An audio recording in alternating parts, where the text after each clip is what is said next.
हर प्राणी इस सृष्टि में पैदा होता है। पैदा होने के बाद ये अवस्था में वो आता है, लेकिन बूढ़ा हो जाता है, मर जाता है। सृष्टि का चक्र चल रहा है।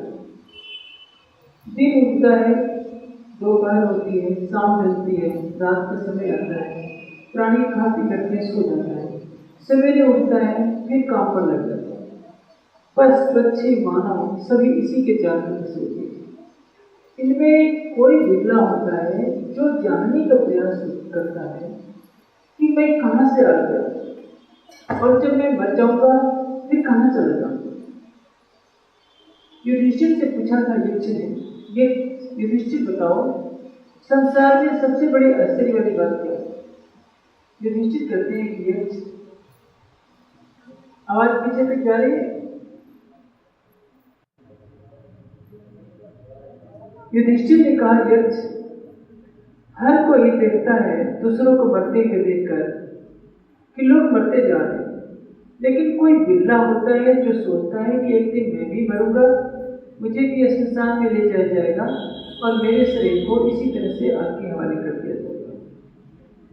यदि हम ये सोचते हैं कि जो हमारा शरीर पैदा हुआ है वो एक दिन मरेगा, तो हम उस सत्य को जानने का प्रयास करते हैं। अन्यथा यौवन, पद और धन, तीन ऐसी चीजें हैं जो मनुष्य को अंधा बना देती है, उसका विवेक नष्ट कर देती है। मनुष्य ये सोचता ही नहीं है कि जीवन का सार्थक क्या है। केवल अच्छे भोजन कर लेना, नित्य के वशीभूत होना और अपनी वंश वृद्धि करना ही मानव जीवन का लक्ष्य नहीं है, बल्कि मानव जीवन का लक्ष्य तो पूर्णतः केवल एकमात्र है, स्वयं को जानना और स्वयं के प्रीतम उस सच्चिदानंद परब्रह्म को जानना, जिसको जान लेने के बाद कुछ भी जानना श्रेष्ठ करता है। आपने दुनिया के सारे विश्वविद्यालयों की डिग्रियां सारी ले ली है, सारे ग्रंथों को पढ़ लिया है, लेकिन यदि आप परमात्मा को नहीं जानते हैं तो कुछ भी आपको नहीं जाना। आपने कुछ नहीं पढ़ा, लेकिन एक को पढ़ लिया, एक को जान लिया तो सब कुछ पढ़ लिया, क्योंकि जिसने इस सारी सृष्टि को बनाया है उसको जाने बिना इस शरीर को छोड़ देंगे तो जीवन निरर्थक हो जाएगा। और उसी परमात्मा की व्याख्या के नाम पर संसार में अनेकों मत बनते हैं। केवल हिंदू धर्म में ही 1000 मत बनते हैं और हर पंथ का न्याय कहेगा केवल मेरा ही ज्ञान सच्चा है, इस ज्ञान को छोड़कर और किसी को ग्रहण करेंगे तो आप बढ़ जाएंगे।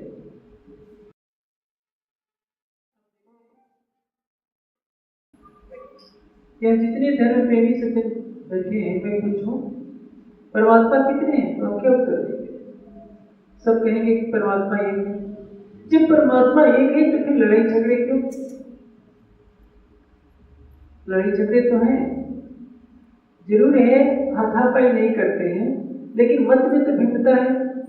कोई देवी का भक्त है, कहेगा कि हम राम को मानते हैं। कोई राम का भक्त होगा तो शंकर जी का प्रसाद नहीं करेगा। जो शंकर जी का भक्त होगा कहेगा कि नहीं, विष्णु भगवान छोटे हैं। कोई गणेश जी को मानता है, कोई किसी को मानता है। सारी सृष्टि का रचनाकार एक है, सृष्टि को लय करने वाला भी एक है। पहली बात तो यह है कि आज के भौतिकवादी युग में अनादि परमात्मा को मानने वाले भी कितने हैं? दुनिया का एक बड़ा भाग परमात्मा को तो पहले मानता है।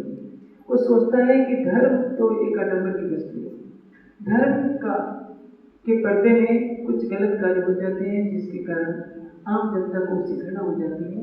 लेकिन याद रखिए, जैसे सूर्य के बिना सृष्टि नहीं रह सकती, उसी तरह से धर्म के बिना भी सृष्टि नहीं रह सकती। धर्म पूजा पाठ को नहीं कर रहे। आप पूजा पाठ कर रहे हैं, मंदिर में रह रहे हैं, तिलक लगा रहे हैं, माला पहन रहे हैं, बड़ी बड़ी दाढ़ियां हैं, बाल हैं, जटाएं हैं, भगवे वस्त्र हैं, तो इसका मतलब नहीं कि आप धार्मिक हो गए। यदि आप धैर्यवान हैं, हर स्थिति को धैर्यपूर्वक सहन करते हैं, आप क्षमाशील हैं, आपको कोई पत्थर मारता है आप क्षमा कर देते हैं, आप अपने मन और इंद्रियों को विषय में जाने से रोकते हैं, बुरे कर्मों को नहीं करते, चोरी नहीं करते, आंतरिक और बाह्य रूप से पवित्र हैं, अपने हृदय को पवित्र रखते हैं, इंद्रियों को विषय में जाने से रोक रहे हैं।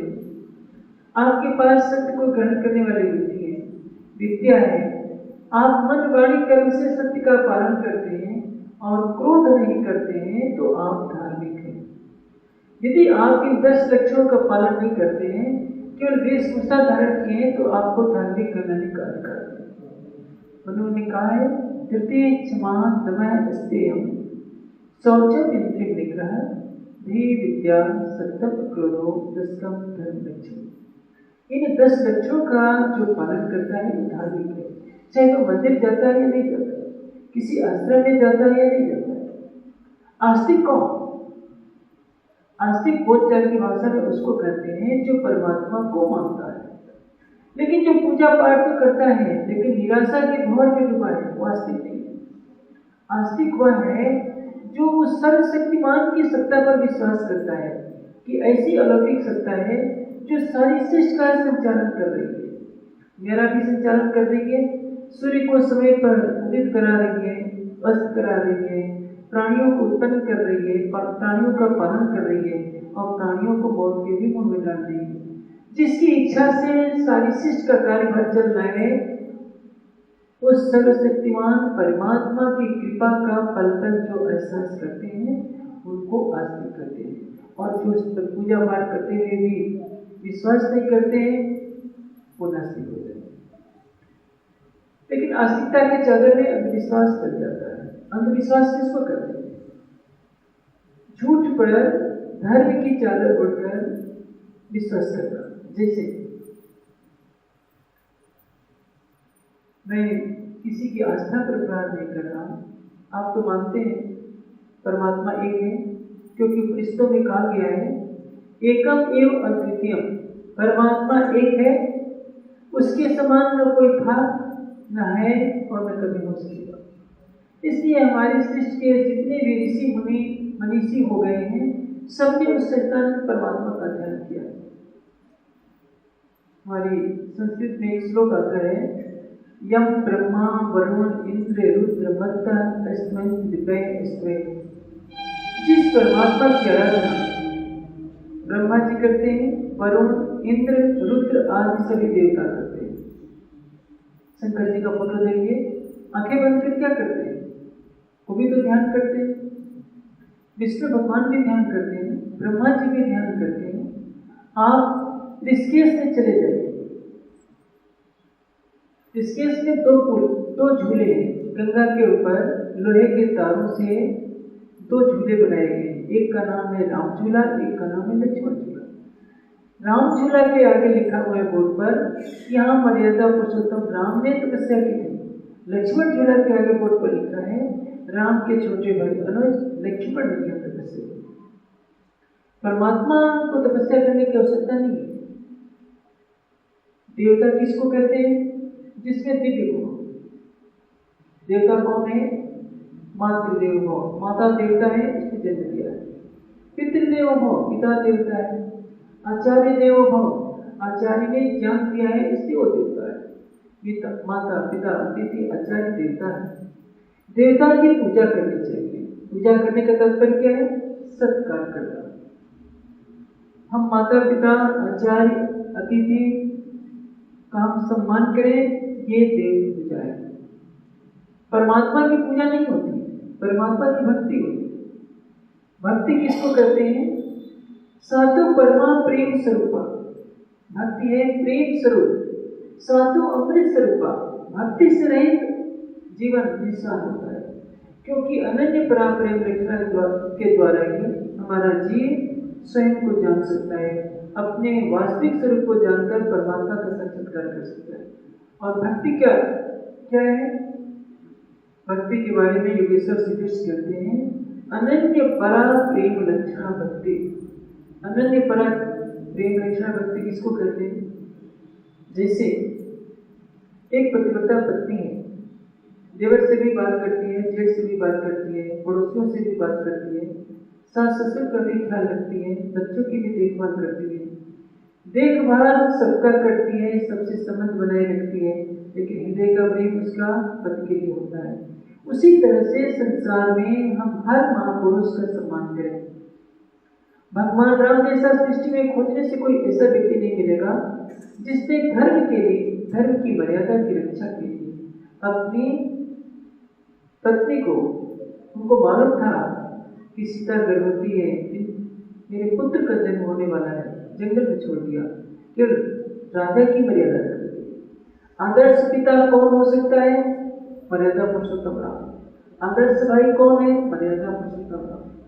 आदर्श राजा, आदर्श भाई, आदर्श पुत्र, जो पिता की इच्छा मात्र पर 14 वर्षों के लिए वन चला जाता है।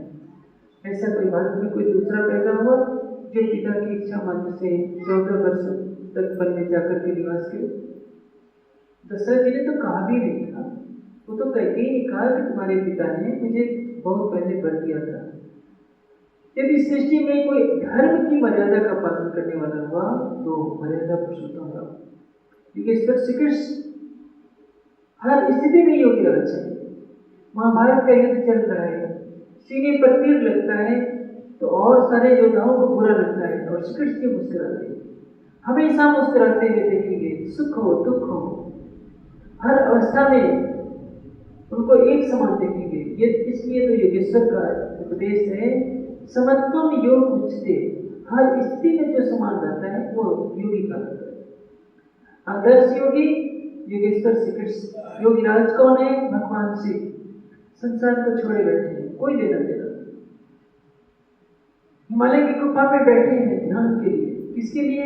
उस सच्चिदानंद परमात्मा की खोज है। महेश्वर तंत्र में भगवान श्री कहते कि हम परमात्मा कौन है इसको जानने के लिए मैंने 5000 दिव्य वर्षों की समाधि लगाई। उस समाधि में जो ईश्वर से मैंने सुना, ईश्वर ने सदाशिव से सुना और सदाशिव ने अक्षर से जो ज्ञान धारा ग्रहण की वह मैं तुमको सुना रहा हूँ। वही विद्या अमर विद्या कहलाती है, अमर कथा।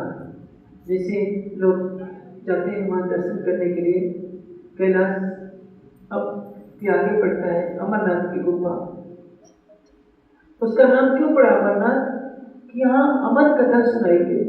अमर कथा किसको कहते हैं? जिससे परमात्मा का बोध हो जाए उसको कहते हैं अमर कथा। तमेव विदित्वात् मृत्यु में, उस परमात्मा को जानने के बाद ही मृत्यु के बंधन से छूटा जा सकता है। जिसने परमात्मा को जान लिया उसने मृत्यु को जीत लिया। जिसने परमात्मा को नहीं जाना जन्म मरण के चक्र में भटकता रहता है। आप कितने भी मोटे ताजे पहलवान क्यों हो, देखने की तो मौत आएगी। रावण को मौत उठा ले गई। इस दुनिया में जो भी पैदा होता है शरीर छोड़ता है, लेकिन जो परमात्मा को जान लेता है शरीर तो उसका भी छूटता है लेकिन उसका पुनर्जन्म नहीं होता। वो पुनः 84 लाख योनियों में नहीं भटकता। इसको कहते हैं मृत्यु को जीत लेना। और ऐसा व्यक्ति परमात्मा की सानिध्य में रहकर पल पल अनंत काल तक आनंद का भोगता होता है। इसलिए वेदों ने कहा तमेव विदित्वात् मृत्यु में न अन्य पंथा विद्यते।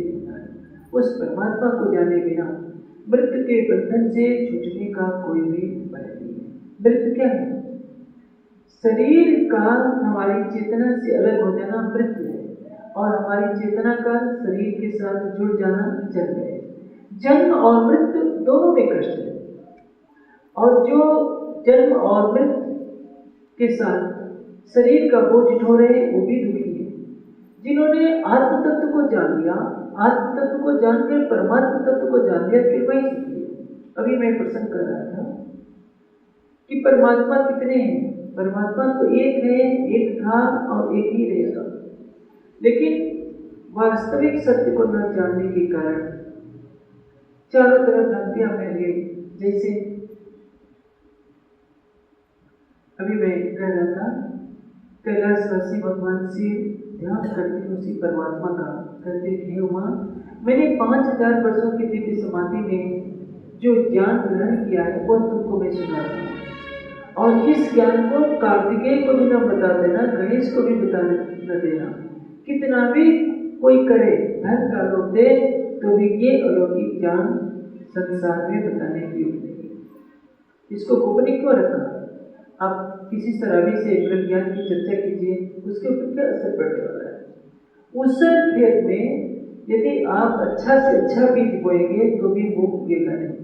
उसी तरह से भगवान शिव ने ये बात इसलिए छिपाई कि जिसमें ब्रह्म को जानने की जिज्ञासा हो तो उसको बताना चाहिए। वेदांत का पहला सूत्र क्या है? अर्थात तो ब्रह्म जिज्ञासा। ब्रह्म जिज्ञासा का विषय है मनुष्य तो पहले ये जाने कि परमात्मा करते किसको है। जैसे वेदों में शिव की व्याख्या है। शिव किसको कहते हैं? जो कल्याणकारी। पौराणिक मान्यता में भगवान शिव को बैल पर बैठे हुए दिखाया गया है। इसका अर्थ क्या है? बैल क्या प्रतीक है? धर्म का। धर्म पर परमात्मा विराजमान है। परमात्मा किसको कहते हैं? सत्य। जो सत्य है वही कल्याणकारी है और वो सत्य स्वरूप कल्याण करने वाला परमात्मा धर्म रूपी बैल पर विराजमान होता है। उसके पास त्रिशूल है। त्रिशूल की 3 लोगे हैं, यानी ज्ञान कर्म और उपासना के द्वारा का अस्त्र उसने दिया है। परमात्मा से आप प्रेम करेंगे तो आपको ज्ञान मिलेगा। आप उस ज्ञान के द्वारा आचरण करेंगे सही और सत्य आचरण करके परमात्मा का ध्यान करेंगे तो प्रकृति के बंधन को तोड़ देंगे। गले में सर्पों की माला। जिसके पास ज्ञान कर्म और उपासना का बल होगा वो उसके भयंकर से भयंकर काम क्रोध मद लोभ अहंकार रूपी नाग भी उसके गले में रखकर उसका कुछ नहीं बिगाड़ पाएंगे। उसका विष उसके अंदर प्रवेश नहीं हो पाएगा। ये अलंकारिक कथन है। इस कथन को न जानने के कारण भोली वाली जनता ये समझती है कि परमात्मा वास्तव में ऐसे होता है। परमात्मा कैसा है ये तो अलग विषय है। वो प्रकृति के किसी रूप से उसकी तुलना नहीं की जा सकती। असंख्यों सूर्यों का प्रकाश परमात्मा के स्वरूप के सामने कुछ भी नहीं होता है। हम तो एक छोटी सी दुनिया में रहते हैं जिस दुनिया में एक सूरज उगता है और जो इतनी गैलेक्सी दिखाई दे, इतने तारे दिखाई दे रहे हैं। हमारी एक छोटी सी गैलेक्सी के तारे खरबों सूर्यों को लिए हुए हमारी गैलेक्सी है और ऐसी गैलेक्सी जैसी जिसको निहारिका कहते हैं, आकाशगंगा कहते हैं। खरबों गैलेक्सियां इस सृष्टि के अंदर है। इसका और छोर हम नहीं जान सकते। हमारी मानवीय बुद्धि कुछ नहीं जान सकती। जितनी बड़ी सृष्टि है उसका 4% ही आज तक के वैज्ञानिक जान पाए हैं। शेष 96% क्या है कोई नहीं जानता। हमारी तो एक छोटी सी दुनिया है। हम सर्विस करते हैं, व्यवसाय करते हैं या खेती करते हैं। 15-20 व्यक्तियों का परिवार है। इसी को भरण पोषण करते करते हमारी उम्र गुजर जाती है। हम इस दुनिया से चले जाते हैं, किसी अन्य योनि में प्रवेश कर जाते हैं। लेकिन जीवन का अनमोल समय इस तथ्य को जानने में नहीं लगाते आखिर हम कहाँ से आ गए। माता के गर्भ में हम आए, हमारा पालन पोषण हुआ, जन्म लेने के पश्चात हमारा विवाह होता है, हम नई संतान पैदा करते हैं, फिर उनका पालन पोषण करते करते हम बूढ़े हो जाते हैं, फिर मर जाते हैं। आखिर मरने जब हम मरेंगे तो फिर हम कहाँ जाएंगे। और जिसने इस तथ्य की तरफ ध्यान दिया वो निश्चित है कि कभी पाप नहीं करेगा। कोई बिरला होता है जो इसकी तरफ चिंतित होता है। एक व्यक्ति एक महात्मा के पास गया कि महात्मा जी बताइए, हम बहुत प्रयास करते हैं कि पाप न करें, आप कैसे बिना पाप किए रह जाते हैं। महात्मा ने कहा कि देखो ये बात तुम बाद में पूछना, तुम्हारी मौत होने वाली है 7 दिनों के अंदर, इसलिए जो कुछ करना हो तुम अभी करो। वो व्यक्ति भागा भागा घर आता है कि महात्मा जी ने कह दिया कि तुम्हें 7 दिन में मर जाना है, तो अब मैं झूठ नहीं बोलूँगा, किसी को कटुवचन नहीं कहूँगा, किसी का धन नहीं लूँगा, निंदा नहीं करूँगा और दिन रात परमात्मा के भजन भक्ति में वो लग जाता है। 6 दिन बीतते हैं, वो डरता है कि आज मरूंगा, कल मरूंगा। 7वां दिन भी बीत जाता है। भागा भागा आता है पुनः महात्मा जी के पास कि महात्मा जी आपने तो कहा था कि 7 दिनों में तू मर जाएगा, अब तक तो मैं मरा नहीं हूँ, आपका वचन तो झूठा हो गया। महात्मा जी ने कहा कि पागल, हर हफ्ते में तो 7 दिन ही होते हैं, 8 दिन तो होते हैं। मैंने तो इस भाव से कहा था कि 7 दिन होते हैं और इन 7 दिनों से होने वाली जो तुम्हारी आयु है उसमें तुम्हारी मौत होनी है। मुझे तो तुझे कुछ और बताना था। ये बताओ 7 दिनों में क्या तुमने पाप किया है? कहता है कि मैं पाप कहाँ से करता, मैंने तो सोचा कि सारे जीवन तो पाप किया ही हूँ, अब इन 7 दिनों में कोई पाप ना करूं, इसलिए दिन रात में परमात्मा का नाम जपता रहा, मेरे से कोई पाप नहीं हुआ। महात्मा जी हंसने लगे, कहते हैं कि मैं यही तो तुझे बताना चाहता था कि जो विवेकवान होता है हमेशा अमृत को अपने सिर पर मंडराते हुए देखता है। वह सोचता है जैसे बकरी का मुख शेर के मुख में डाल दिया जाए और बकरी सोचती है कि कब ये जबड़ा दबाएगा और मेरी गर्दन कट जाएगी, वैसे ही जो मनुष्य अपने सिर पर लटकती हुई तलवार की तरह अमृत को याद रखता है वो कभी भी पाप नहीं कर सकता। पाप कौन करता है? जो सोचता है कि मैं अमर हूँ, अविनाशी हूँ। ये सही है, आत्मा अमर है, अविनाशी है, शरीर पैदा हुआ है, शरीर मृत्यु को प्राप्त करेगा। जो आत्मा के अविनाशीपन को जान जाते हैं वो वास्तव में मृत्यु से परे हो जाते हैं। लेकिन क्या हम अपनी आत्मा को जानते हैं?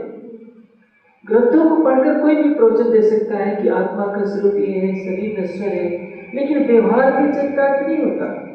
हमें सुख होता है तो क्या सोचते हैं, मैं सुखी हो गया हूँ। हमें दुख होता है तो सोचते हैं कि मैं तो दुखी हो गया हूँ। सुख और दुख दोनों से परे है हमारी आत्मा का स्वरूप। और जिसने इसको जान लिया कि न मैं पैदा होता हूँ न मैं मरता हूँ, मेरा शरीर पैदा होता है, मेरा शरीर मरता है, सुख और दुख अंतःकरण को होता है, मेरे इंद्रियों को होता है। मेढक को पानी में रखिए या जमीन पर रखिए, कोई अंतर नहीं पड़ता। आपको पानी में डाल दिया जाए तो आपके लिए कष्टकारी है, मछली को पानी से निकाल दिया जाए तो उसके लिए कष्टकारी है। उसी तरह से जो हमारे अनुकूल होता है तो हम सुखी होते हैं, हमारे प्रतिकूल होता है तो हम दुखी हो जाते हैं। लेकिन सुख और दुख दोनों से परे है हमारी आत्मा का स्वरूप। जिसने अपनी आत्मा के उस शाश्वत स्वरूप को जान लिया वो पल पल आनंदमयी अवस्था में रहता है। अभी एक बात कही थी कि भक्ति का लक्षण क्या है। पुरुषा स परपार्थ भक्त्या लभेस्तु अनन्या। हे अर्जुन, वो परा प्रेम लक्षण भक्ति से प्राप्त होता है और एकमात्र वही है। अनन्य परा प्रेम यानी उसके जैसा प्रेम किसी से ना हो। तो ये बोध होना जरूरी है परमात्मा कौन है, हम किसको परमात्मा माने। एक छोटे से दृष्टांत से मैं आपको इस रहस्य को बताना चाहूंगा। राष्ट्रपति महोदय के 3 रूप हैं। जैसे राष्ट्रपति का एक रूप है अपनी पत्नी के पास रहना, बच्चों पोते पोतियों दोस्तों के पास रहना। राष्ट्रपति महोदय अपने घर के वातावरण में अपने छोटे पोतों को गोद में लेकर खिला सकते हैं, अपनी पत्नी से हंसकर बातें कर सकते हैं। पत्नी किसी बात पर गुस्सा भी हो जाए तो वहां वो राष्ट्रपति नहीं है। राष्ट्रपति कहाँ है? जब राष्ट्रपति भवन के कार्यालय में बैठते हैं या किसी राजनीतिक कार्य से जाते हैं, राष्ट्रपति के पद पर बैठते हैं, तो राष्ट्रपति शेष समय पर वो किसी के पिता हैं, किसी के दादाजी हैं, किसी के नाना जी। राष्ट्रपति का एक दूसरा रूप है, जब वो राष्ट्रपति की वेशभूषा में रहेंगे तो अपने पोते को गोद में नहीं खिला सकते, और तो अपनी पत्नी को भी कोई आवश्यक नहीं कि अपने साथ रखें, और उनकी पत्नी को भी अधिकार नहीं है कि राष्ट्रपति महोदय पर गुस्सा दिखाए। यानी एक रूप हो गया सत्ता का रूप, एक रूप हो गया प्रेम का रूप, और एक और रूप है राष्ट्रपति का। राष्ट्रपति सो गए, रात को सोते समय सपना देखने लगे। सपना देखते देखते किसी भयानक जंगल में पहुंच जाते हैं। जंगल में एक बाघ सामने आ जाता है, गुर्राता है। राष्ट्रपति महोदय सोचते हैं कि बाघ मेरे पर छलांग लगाएगा, भय के मारे कांप उठते हैं और बिस्तर से उठकर भागने का प्रयास करते हैं। बगल में पत्नी सोई होती है, पकड़ लेती है, पूछती है कहाँ भागे जा रहे हो? वो कहते हैं कि मेरे ऊपर बाघ ने हमला कर दिया। पत्नी हंसने लगती है, कहती है कि बाघ कहीं नहीं है, आप सपने में जंगल में चले गए थे और सपने के बाघ ने हमला कर दिया था, चुपचाप सो जाओ। राष्ट्रपति महोदय सोचते हैं कि सचमुच मैं सपना देख रहा था, मैं तो अपने कमरे में हूँ, मैं जंगल में गया ही नहीं था, सपने में गया था और सपने में बाघ ने मेरे ऊपर आक्रमण कर दिया था। बस ये कहानी है। जो सपने में बाघ है, सपने में जो दिख रहा है वो क्या है? क्षर पुरुष। और जो सत्ता के रूप में क्रीड़ा कर रहा है, सत्ता वाला राष्ट्रपति क्या हो गया? अक्षर पुरुष। और जो प्रेम और आनंद में मग्न रहता है, भूल जाता है कि मैं राष्ट्रपति हूँ, सारे देश के संविधान का मैं रक्षक मैं हूँ, मेरी कलम से संविधान का सब कुछ होना है, वो प्रेम और आनंद का स्वरूप भी भूल जा जो है वो केवल है सच्चिदानंद अक्षरातीत का स्वरूप। गीता में योगेश्वर श्री कृष्ण ने 3 पुरुषों की विवेचना की है। क्षर सर्वाणि भूतानि कुटस्थो अक्षर। जो क्षर है, क्षर किसको कहते हैं? जिसका लय होता रहता है, जिसमें हमेशा क्षरण होता रहता है। आप देखेंगे जिस सूरज की गर्मी से आप परेशान हैं आजकल, 45-46 सेंटीग्रेड का तापक्रम चल रहा है, जहाँ तक मैं सोचता हूँ मरुस्थलीय भागों का तापक्रम 50 तक हो गया होगा। उस सूरज में हमेशा ठंडक बढ़ती जा रही है, बड़े बड़े गड्ढे हो गए। एक दिन ऐसा आएगा कुछ समय के बाद ये सूर्य भी शीतल हो जाएगा। आप लकड़ी जलाते हैं, थोड़ी देर के लिए आग खूब दहकती है, परिणाम क्या होता है? कुछ समय के बाद वो आग भी बुझ जाती है, वो राख में बदल जाती है। सृष्टि में ऐसा कोई पदार्थ नहीं जो नष्ट नहीं होता है। हमारी पृथ्वी भी कभी सूर्य का अंग थी, ये चंद्रमा भी हमारी पृथ्वी से उत्पन्न हुआ है, सूर्य भी गैलेक्सी से उत्पन्न हुआ है। एक ऐसा समय था जब सूर्य नहीं था, आकाश नहीं था, पृथ्वी नहीं थी, चंद्रमा नहीं था, ये सितारे नहीं थे, प्राणियों के शरीर नहीं थे, कुछ नहीं था। एक अद्वैत ब्रह्म था और उसी ब्रह्म के संकल्प से प्रकृति के द्वारा इस सृष्टि की रचना हुई है। इसलिए हमारे जीवन का सर्वोपरि उद्देश्य होता है हम उस सच्चिदानंद परमात्मा को जानते हैं। ये जो सूरज, चांद, सितारे, पृथ्वी दिख रही है, हमारा शरीर दिखाई दे रहा है। आज हमारा शरीर कुछ और है, 10 वर्षों के बाद हमारा शरीर कुछ और होगा, 50 सालों के बाद हमारे शरीर का रूप रंग कुछ और बदल जाएगा। काले बाल सफेद हो जाएंगे, सफेद बाल वाले दुनिया से चले जाएंगे, और जो दुनिया को छोड़ चुके हैं या तो ब्रह्मानंद को प्राप्त करेंगे या फिर किसी न किसी योनि में परिवर्तित हो जाएंगे। आज जो महल बना है कभी खंडहर बन जाएगा, और जहाँ कभी खंडहर है वहाँ महल बनता रहेगा। हर वस्तु बदलती रहती है।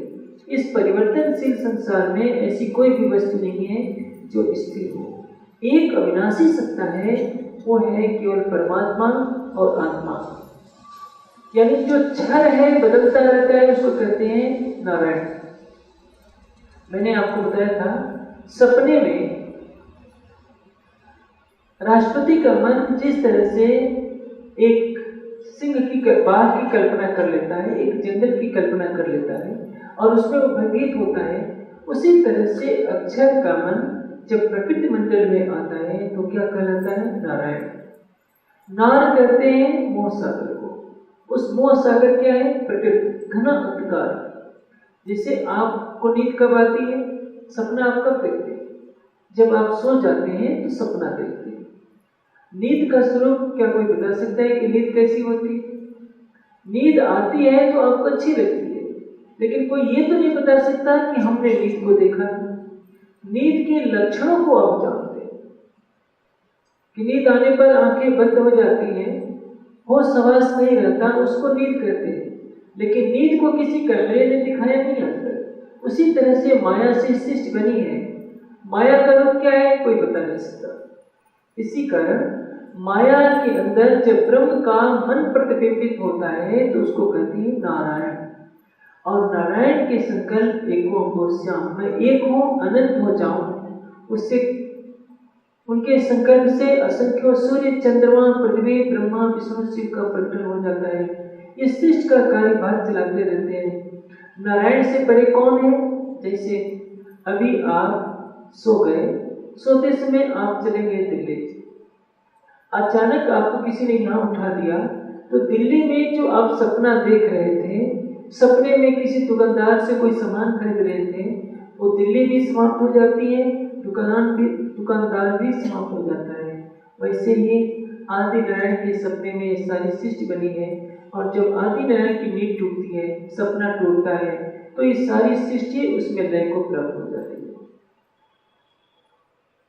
हम क्षर से परे अक्षर की बात नहीं जानते। क्षर सर्वान भूतानि कुटस्थो अक्षर उच्यते। जो क्षर से परे है, अक्षर से परे है, उसका ज्ञान होना आवश्यक है।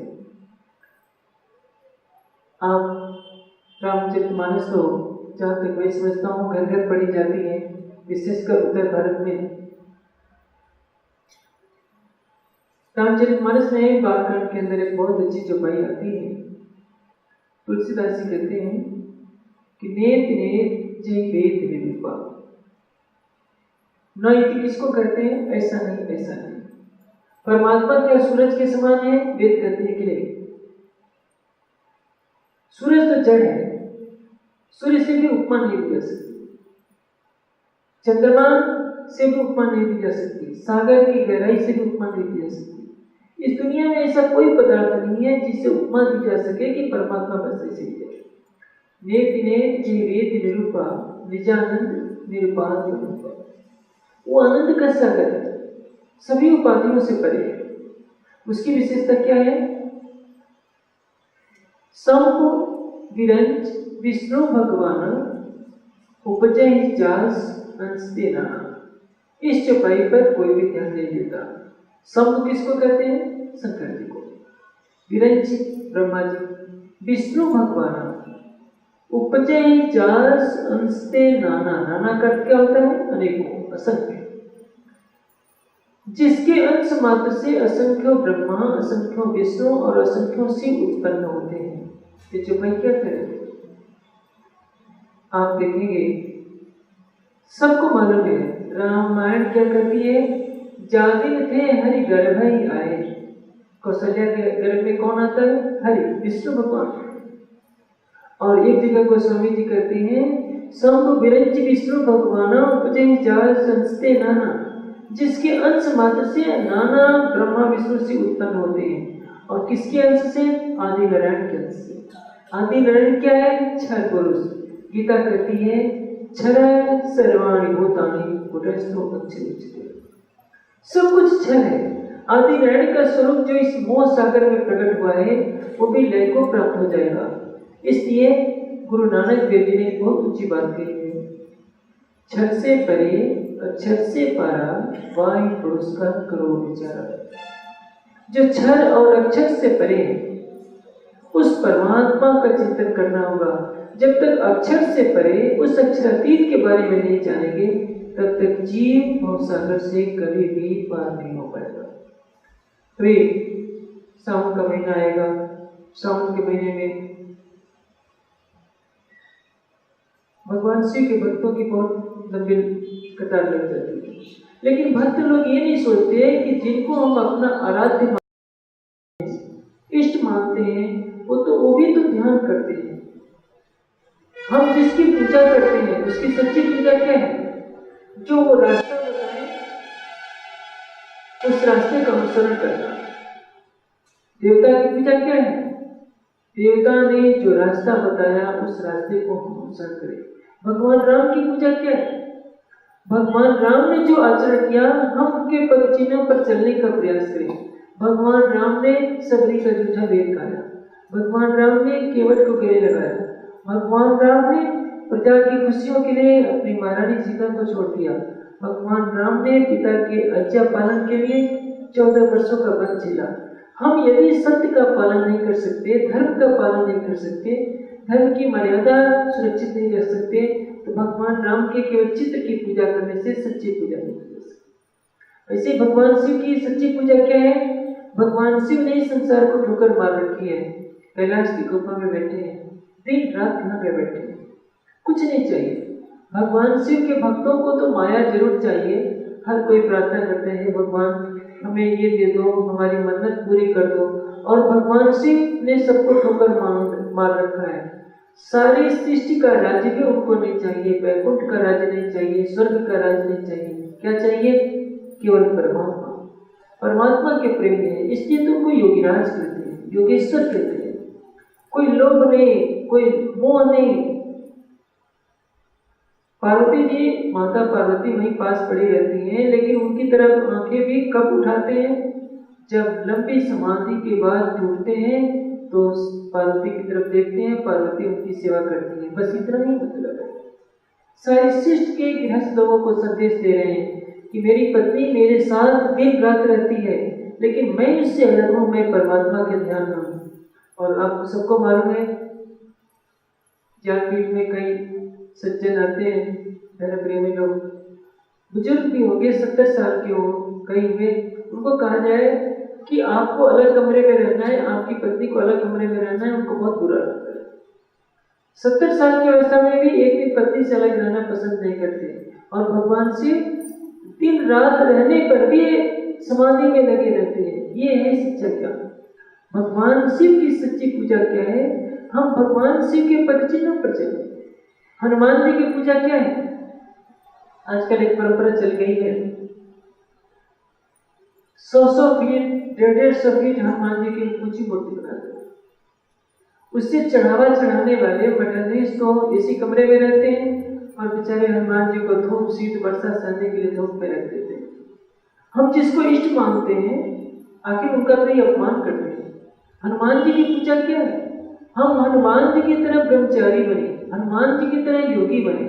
हनुमान जी बंदर नहीं है, हनुमान जी तो केरला के राजा पवन के पुत्र हैं, और जितने सरसावा तो क्या, पूरे सहारनपुर में कोई उनसे ज्यादा सुंदर नहीं होगा। और वैसे हनुमान को जो महान योगी हैं, महान वीर हैं, रावण को एक गुस्सा मार दिया था, रावण बेहोश होकर गिर पड़ा था, ऐसे महापुरुष को हमने बंदर की उपमा दे दी। आप बताइए, बाली की पत्नी थी तारा, तारा, मंदोदरी, अहिल्या, द्रौपदी और सीता, ये पंचकन्या कहलाती हैं, विश्व की सर्वश्रेष्ठ कन्या। जैसे सीता सुंदरी मानी जाती है, वैसी अहिल्या भी थी, और वैसी सुंदरी बाली की पत्नी तारा थी। क्या विश्व की सर्वश्रेष्ठ कन्या पूछ रखने वाले काले मुंह वाले बंदर से ब्याही जाएगी?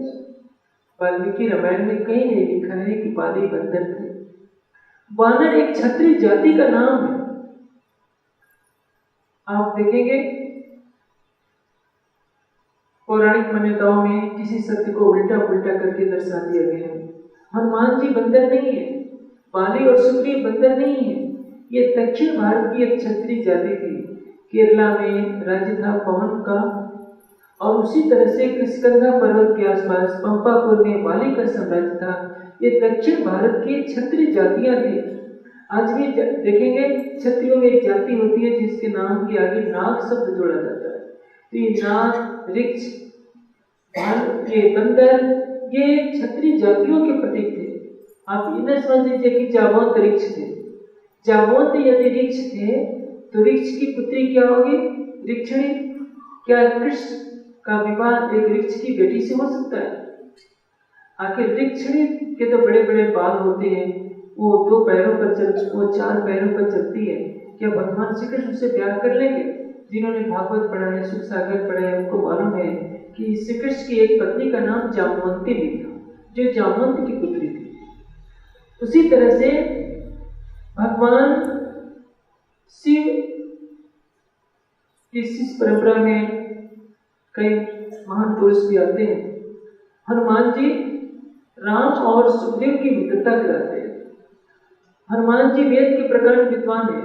क्या आजकल का कोई बंदर वेद के मंत्र पढ़ता है?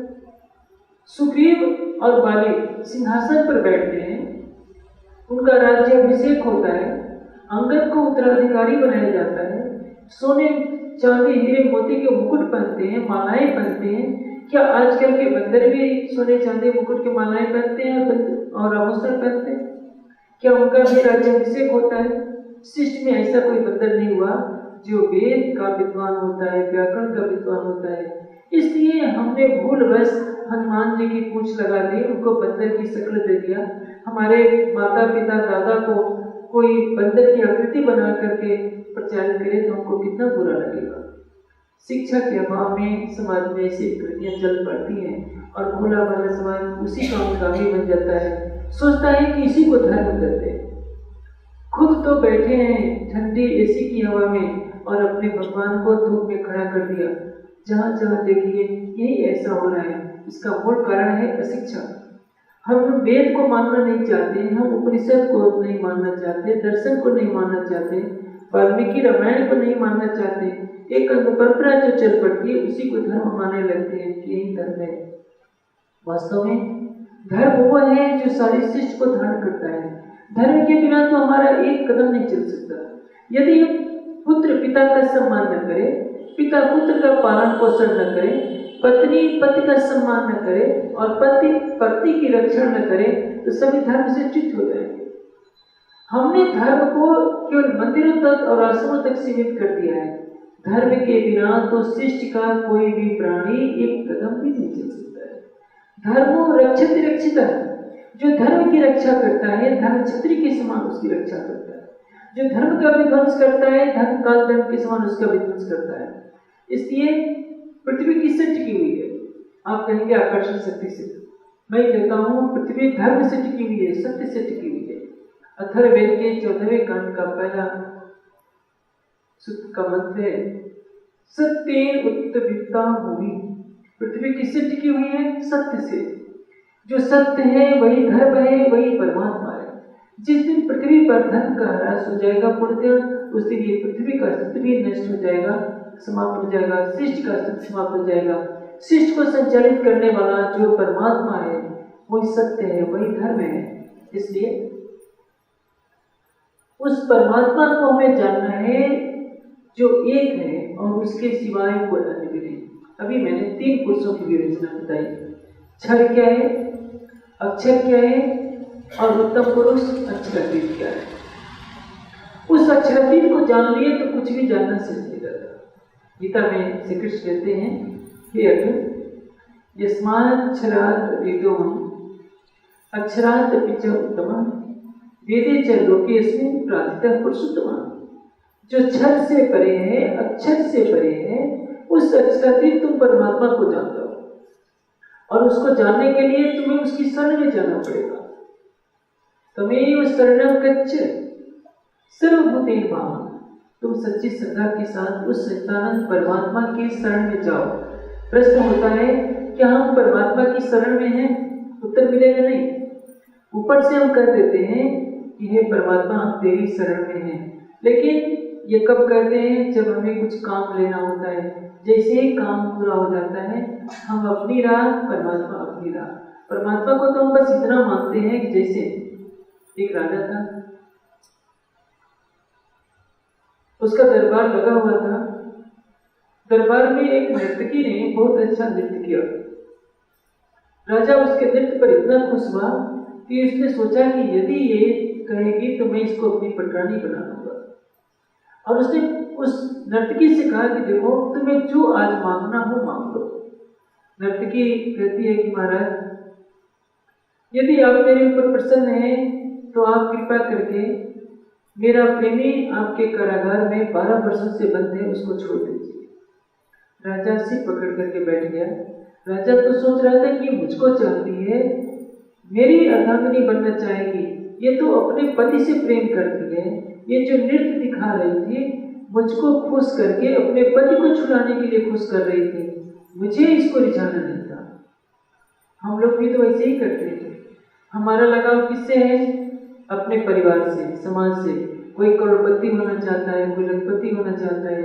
100 रुपये का मिठाई का पैकेट लाएंगे, भगवान के आगे रखेंगे। भगवान यदि आज आपने 10 लाख की लॉटरी निकाल दी, मेरे बेटे की नौकरी लगा दी या हमें कुछ धन दे दिया तो हम एक पैकेट और चढ़ा देंगे।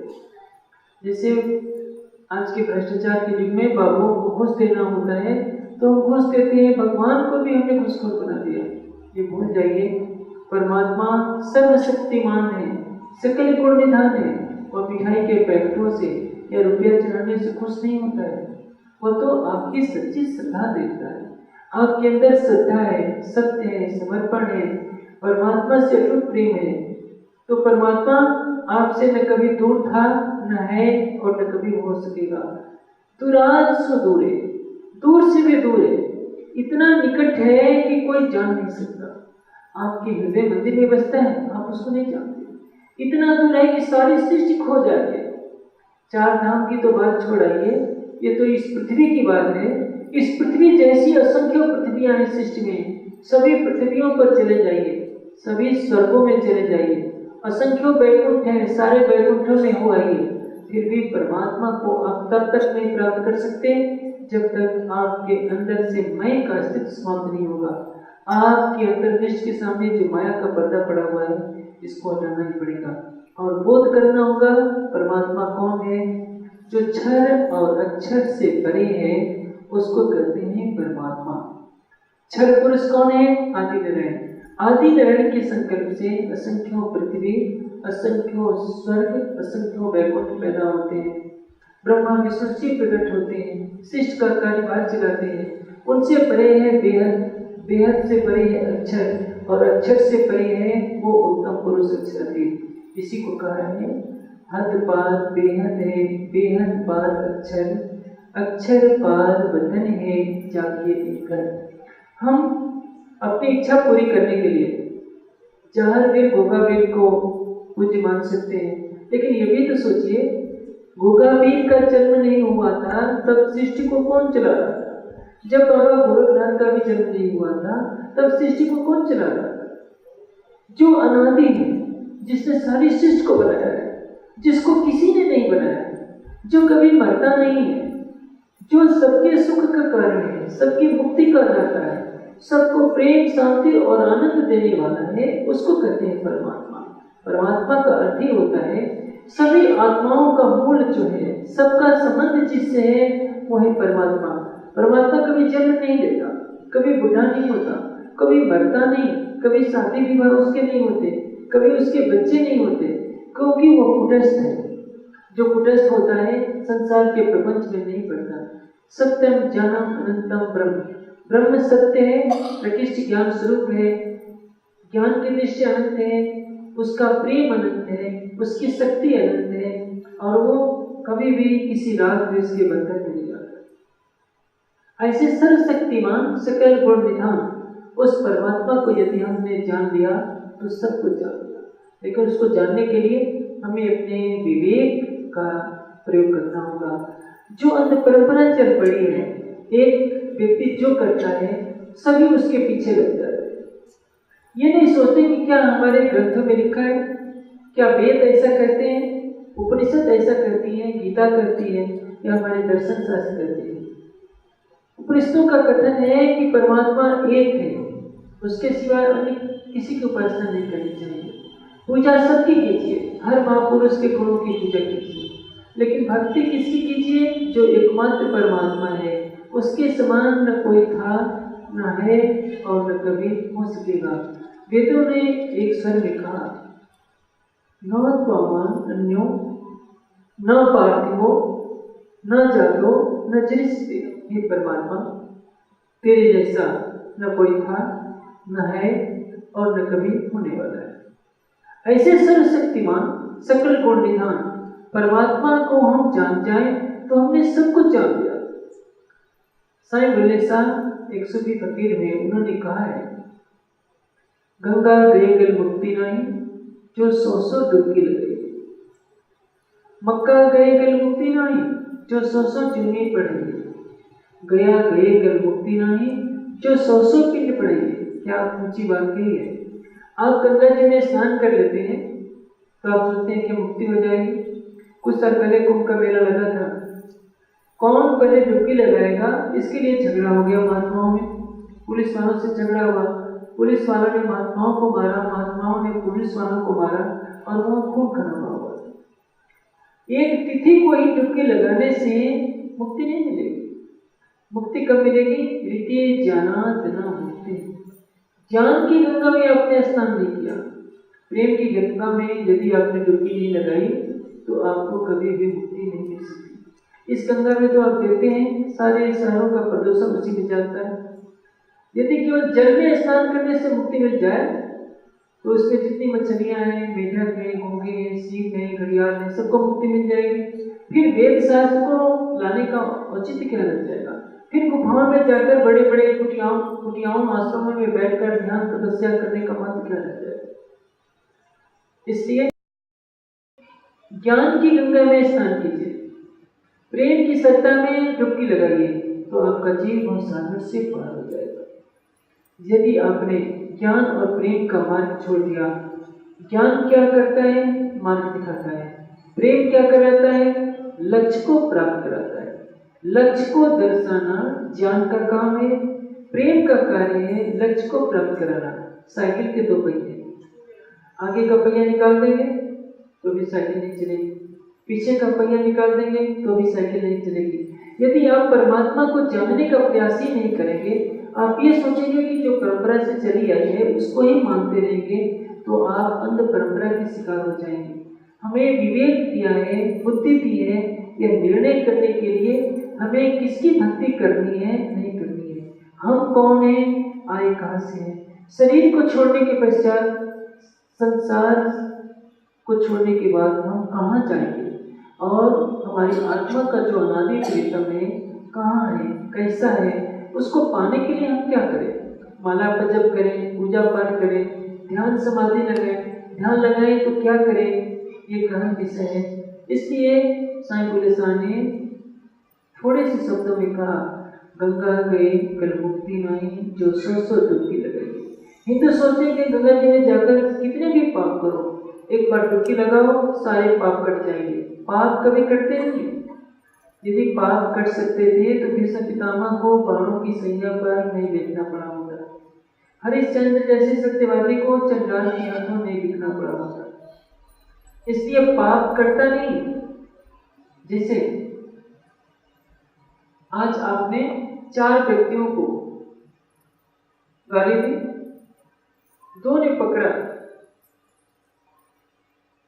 आप पुलिस के सामने पेश हुए, न्यायाधीश के सामने पेश हुए, आपने कहा कि मैंने परसों कई लोगों से अच्छी तरह से बात किया था, तो हमारे 4 कल के गाली देने का दंड न मिले तो क्या जज आपकी बात सुनेगा? वो तो कहेगा कि भले ही आपने अच्छा किया होगा, कल आपने जो गाली दी है उसका दंड तो मिलेगा। उसी तरह से अवश्यमेव भोक्तव्यम कृतम कर्म शुभाशुभम, शुभ और अशुभ कर्मों का फल अवश्य भोगना पड़ता है। पाप कभी भी क्षमा नहीं हो सकता, जो आपने फल भोगा है वो अवश्य भोगना पड़ेगा। इसके बारे में एक दृष्टांत है। एक बार नारद जी को बहुत आश्चर्य हुआ कि सब लोग गंगा में अपने पाप धोते जा रहे हैं, क्या होगा? भागे भागे गए, गंगा जी से पूछा कि गंगा माता, आप में सब लोग इतना पाप धो रहे हैं, इन पापों का आप क्या करोगे? गंगा ने कहा कि ऋषिराज, मैं थोड़ी अपने पास पाप रखूंगी, मैं सारे पाप समुद्र में बहा आते हैं। नारद जी समुद्र के पास गए कि समुद्र देवता बताओ, तुम कलयुग के मनुष्यों का इतना पाप कहाँ रखोगे? समुद्र ने कहा कि मैं क्यों अपने पास रखूं, मेरा गर्मी में जो जल है बादल बन जाता है, सारे पाप उसमें चले जाते हैं। नारद जी बादलों के पास गए कि बादल बताओ तुम पापों का क्या करते हो? बादल कहते हैं कि हम क्यों अपने पास रखें, हम बरस जाते हैं और जिसका पाप जहाँ होता है वो पुनः दे आते हैं। इसलिए ये कभी मत सोचिए कि गंगा नहाने से हमारे पाप कट जाएंगे। साईं बुल्ले शाह ने यही बात हो रही है, गंगा गए कल मुक्ति नहीं, जो 100 डुबकी लगेगी। मक्का गए कल मुक्ति नहीं, जो 100 जुम्मे पढ़ेंगे। यदि जुम्मे की नमाज 100 बार पढ़ ली जाए मक्का में जाकर, तो भी सोचिए यदि अल्लाह ताला को नहीं जाना तो केवल नमाज पढ़ने मात्र से मुक्ति नहीं मिलने वाली। गया में जाकर कोई पिंडदान कर दे पंडों को तो भी उससे मुक्ति मिलने वाली नहीं, क्योंकि श्राद्ध किसको कहते हैं? जब तक माता पिता पूज्य गुरुजन जीवित हैं तब तक श्रद्धा पूर्वक सेवा करना श्राद्ध कहलाता है। जब तक माता पिता जीवित हैं कोई एक गिलास पानी नहीं देता, और मरने के बाद जमीन बेच करके श्राद्ध करते हैं। श्राद्ध के नाम पर पूरे इलाके के लोगों को बुलाकर खिलाते हैं। ये मात्र मिथ्या कार्य है, ऐसे कार्य कभी नहीं करने चाहिए। जब तक जीवित हैं श्रद्धा पूर्वक सेवा कीजिए, इसको करते हैं श्राद्ध। गंगा में गया में जाकर आप किसी पंडे को गोदान करेंगे, आपकी तरह 10 व्यक्तियों ने 10 गायें दी, बेचारा वो पंडा क्या करेंगे? वो तो कसाई के हाथ बेचेंगे और पढ़ना पाप मांगेंगे। इसलिए हमें विवेक पूर्वक ये सोचना होगा, धर्म क्या है, परमात्मा क्या है। धर्म के नाम पर जो अंधविश्वास फैल गए हैं उनको हमें स्वीकार नहीं करना है। हमें विवेक शक्ति मिली है, हमें मस्तिष्क मिला है, बुद्धि मिली है, मानव जीवन अनमोल मिला है। पाक न होइए पानिए चाहिए अर्श का जल, नहाइए हक के जमाल में तब होइए निर्मल। अक्षरातीत के प्रेम में स्नान करना है, उनके प्रेम और आनंद में आप डुबकी लगाएंगे तो आप निर्मल होंगे। ज्ञान की गंगा में डुबकी लगाइए, उससे पवित्र प्रेम कीजिए, इसी में हमारे जीवन का सार्थकत्व है। पार ब्रह्म तो पूर्ण एक है, ये तो अनेक परमेश्वर कहाँ में, अनेक पंथ सब जुदे जुदे और सब कोई शास्त्र बुला रहे। हर कोई कहता है कि हम गीता पढ़ते हैं, हर कोई कहता है कि हम भागवत पढ़ते हैं। अभी मैंने गीता के अनुसार बताया, गीता में 15वें अध्याय में कहा गया है, क्षर सर्वान भूतानि कुटस्थो अक्षर उच्यते। जो कुछ दिखाई दे रहा है, धरती, आकाश, ये सूरज, चांद, सितारे, संपूर्ण प्राणी वर्ग काल के अधीन है और काल में समा जाएंगे। ये सब कुछ क्षर है। क्षर सर्वाणि भूतानि कुटस्थो अक्षर उच्यते। इनसे परे जो कुटस्थ अविनाशी अक्षर है, जिसकी इच्छा मात्र से करोड़ों ब्रह्मांडों का सृजन हुआ करता है, वो अक्षर है। और कबीर कहते हैं, अक्षर से औध में न्यारा। जो वास्तव में परमात्मा है, अक्षर से भी परे उत्तम पुरुष अक्षरातीत है। उस अक्षरातीत को जानिए। क्षर से परे, अक्षर से पारा, वाय पुरुष का करो विचारा। यदि आपने अक्षरातीत को नहीं जाना तो अपने परमात्मा के बारे में कुछ नहीं जाना। अधिक जानकारी के लिए देखें www.spjin.org।